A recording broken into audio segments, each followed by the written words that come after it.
Hello everyone, welcome to my new video. তো আরও একটি নতুন ভিডিও নিয়ে তোমাদের কাছে চলে এসেছি। তো তোমরা দেখতে থাকো আর সঙ্গে থেকো, আশা করছি খুব ভালো লাগবে। তো আমরা সেদিন বেরিয়ে পড়েছিলাম হচ্ছে ওর যে বন্ধু স্বরূপদা, তো ওদের বাড়িতেই হচ্ছে কি মানে সমস্ত ছাত্রছাত্রীদেরকে নিয়ে, পুরনো নতুন ছাত্রছাত্রীদেরকে নিয়ে একটা মানে মিলনস্থল বলতে পারো, মানে কী বলো, উৎসব বলতে পারো আর কি, মিলন উৎসব এরকম টাইপের কিছু একটা হচ্ছিল। তো তার জন্যই আমাদেরকেও বলেছিল, আমরা স্টুডেন্ট না কিন্তু আমাদেরকে বলেছিল, তো সেখানেই যাচ্ছিলাম। তো তার জন্য এই গোপীনাথের জন্য কিছু চকলেট, কুরকুরে এইসব নিয়ে নিলাম, তারপরে দুজন মিলে বেরিয়ে পড়লাম। তো কন্টিনিউ ভিডিওটা দেখতে থাকো।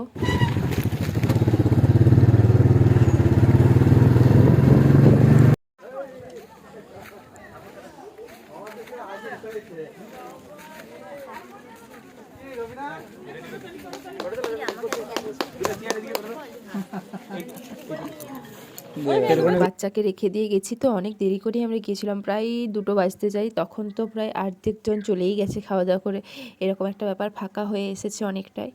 তো এখানে সাংস্কৃতিক অনুষ্ঠান হচ্ছিলো, বাচ্চারা সবাই মিলেই করছিল আর কি, পাশাপাশি যে বাচ্চা টাচ্চা ছিল সবাই মিলে করছিল, খুব ভালো লাগছিল। যদিও আমি কাউকেই চিনি না এখানে, মানে খুব কম জনকে, শুধু বাড়ির গোটা কয়েকজনকেই আমি চিনি, এরকম একটা ব্যাপার। তো মানে যারা চেনে ওদের তো খুবই আনন্দ হয়েছে, আমার বড় সবাইকেই চেনে মোটামুটি।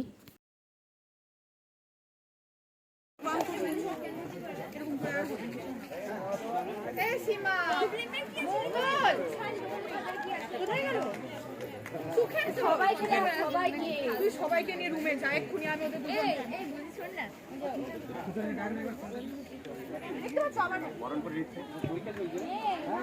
এখন বরণ করে নিচ্ছে সম্মানীয় অতিথি সন্তু দত্ত মহাশয় ও পিয়ালি দত্ত মহাশয়কে বরণ করে নিচ্ছে আমাদের দর্শন পাঠ্য কেন্দ্রের ছাত্রছাত্রীবৃন্দু। হ্যালো, এখানে উপস্থিত সকল ছাত্রছাত্রীবৃন্দকে আমার আন্তরিক শুভেচ্ছা এবং অভিনন্দন। আমি যখন ক্লাস 11-এ পড়ি তখন আমার সাথে স্বরূপের প্রথম দেখা হয়েছিল ব্যানার্জি হাই স্কুলে। তো সেই থেকে আমাদের বন্ধুত্ব শুরু হয়েছিল। প্রতিদিন একটা আমাদের উদ্দেশ্য থাকতো যে কিছু একটা করব, তো সেই জন্য আমরা প্রতিদিন কোথাও না কোথাও একটা গিয়ে আড্ডা মারতাম, সেখানে গিয়ে সময় কাটাতাম।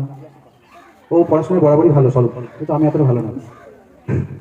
ও দর্শন নিয়ে খুবই আগ্রহ দেখাতো এবং স্কুল কলেজ সব জায়গাতেও প্রথম হতো, কবিতা আবৃত্তি নাটক সব কিছুতেই প্রথম। তো যখন ও কলেজ কমপ্লিট করে তখন আমিও একসাথে গ্র্যাজুয়েশন কমপ্লিট করি। গ্র্যাজুয়েশন কমপ্লিট করার পরে ও স্বরূপ মানে আমার বন্ধু, ও ঠিক করলো যে টিউশন করবে। তো দর্শন পাঠ্যকেন্দ্র নামকরণটা অ্যাকচুয়ালি সেভাবেই হয়েছিল। আমরা একদিন গল্প করতে করতে হঠাৎ করে ঠিক করলাম যে কিছু একটা নাম দেবো, যে পাঠ্যকেন্দ্র একটা নাম দেওয়া হবে। তো এই দর্শন পাঠ্যকেন্দ্র আজ থেকে 19 বছর আগে স্বরূপ যেটা বললো আমার ঠিক মনে নেই, ও যেটা মনে করিয়ে দিল আমাকে যে এতদিন হয়ে গেছে, আমি বুঝতেই পারিনি যে এতদিন হয়ে গেছে, এতদিন সময় পেরিয়ে গেছে। তো 19 বছর আগে এই নামটা ঠিক হয়েছিল। ধর্মশালা শ্যামমোহন মন্দির যেটা বলে আমলাগোড়াতে, ওখানে আমরা বসে বসে গল্প করতে করতে হঠাৎ করে এই নামটা মাথার মধ্যে আসে, এবং তারপর থেকেই এই দর্শন পাঠ্যকেন্দ্র এগিয়ে এসে আজকে এত বড় একটা জায়গায় পৌঁছেছে এবং এত ছাত্রছাত্রী এখান থেকে পাস করে বেরিয়েছে।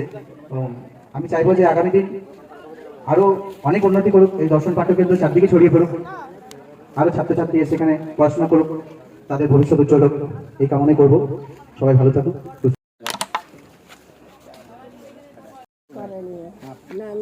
এবার আমাকে ধরো, আমি তো লাঠি ধরে নিই।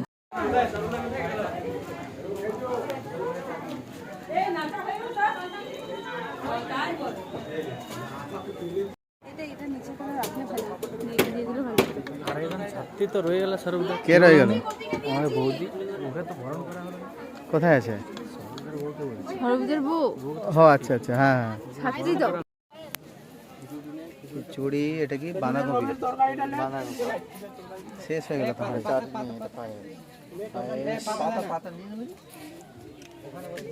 চাটনি, বাঁধাকপি।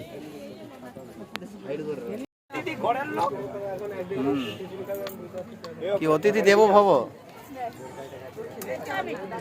একটা না, একটা কি আর কি করবে।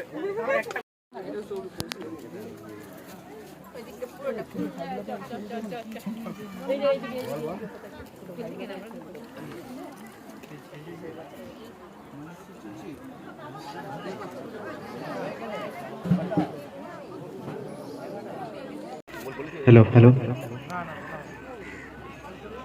এর মধ্যে প্রোগ্রাম চলাকালীন আমি একটা কথা বলতে চাই।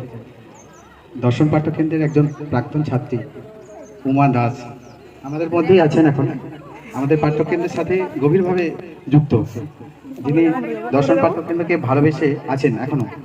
তাকে আমরা সবার মাঝে বরণ করে নেব। তাকে আসার জন্য অনুরোধ করছি। উমা দাস, উমা দাসকে বরণ করে নেবেন এই দর্শন পাঠ্যকেন্দ্রের শিক্ষক স্বরূপ দাস মহাশয়।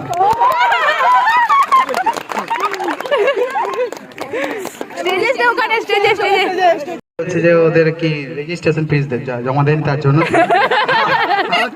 তার আবার অভিযোগ উমা দাস বলছে যে আমাকে টাকা দেয়নি তো কোথা থেকে দেবে? তো আমরা ঠিক করছি যে আমরা চাঁদা করে দেবো তাকে, ঠিক তো? একদম। চলো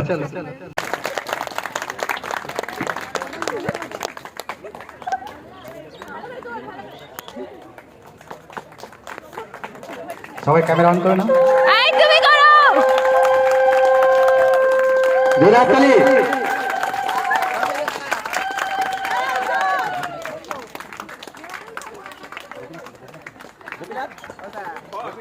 সম্মানিত করার পর মোটামুটি সবার সাথে একটু একটু কথা বলে আনন্দ করে তো চলে আসি আমরা। বাচ্চা আছে যেহেতু বাড়িতে, বেশিক্ষণ তো থাকতে পারবো না, তার জন্যই তো আজ এই পর্যন্ত। দেখা হচ্ছে নেক্সট ভিডিওতে, আসছে খুব তাড়াতাড়ি অন্নপ্রাশনের ভিডিওগুলো। তো তোমরা একটু ধৈর্য ধরে দেখো, আর লাস্টের ফটোগুলো তোমাদের সাথে শেয়ার করে দিলাম এই ফটোগুলো।